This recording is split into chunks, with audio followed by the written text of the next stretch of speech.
I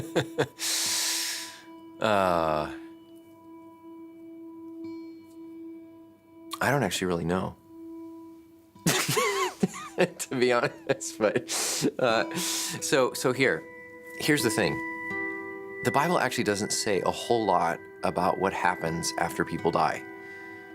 What the Bible does say a lot about is what happens at the end of all things.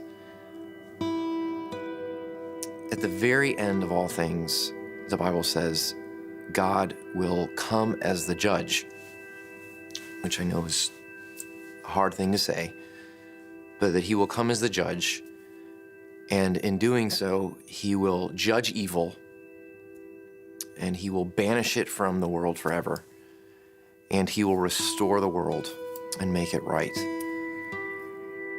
So what I believe is that when someone dies who trusts in Jesus Christ, that they are with Christ. The Bible says that's really the most that we know. They're with Christ, and that we all, both those who've died and those who are living, are awaiting the day when God will come again as the judge, as the Redeemer, and make all things new. We're waiting for as the words of N.T. Wright, the life after death.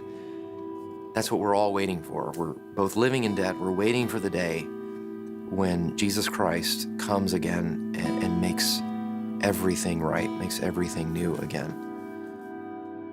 You know, I think sometimes that's hard to believe. It's hard to imagine that there will be a judgment day, that there will be a final conclusion to history. But I think it's really important.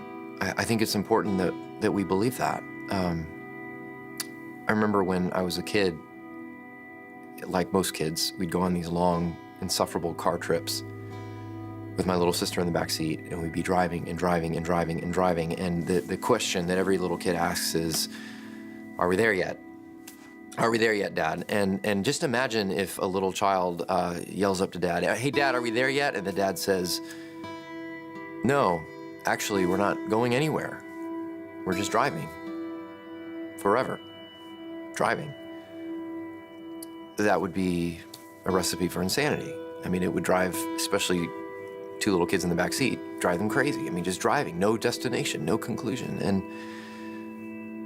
so I think we need a judgment day in this sort of strange, paradoxical way. And on the one hand, it's something that I think is fearful and scary to think about, but on the other hand, it's something that is really hopeful, because we need to know that there is an end to history, and that there is a destination, and that we're not just driving and driving and driving, that we're not just sort of moving along without anything to look forward to, without any hope, but that there is a conclusion, and that there will one day be justice, and that tears will one day be wiped away, and that all the things I think that we long for about a world, the things that poets sing about, the things that songwriters write about, the things that people make movies about, that this longing for conclusion, for finality, that there is such a thing, that one day God will bring that.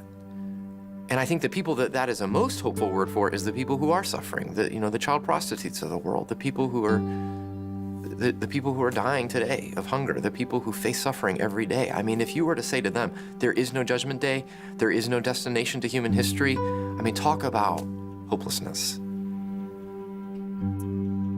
So I actually think it's a very hopeful thing to believe in a God who is a judge. I think it's a hopeful thing to believe that there is a God who will not let evil finally get away with it. But he's finally going to make things right one day. That to me, that's very hopeful.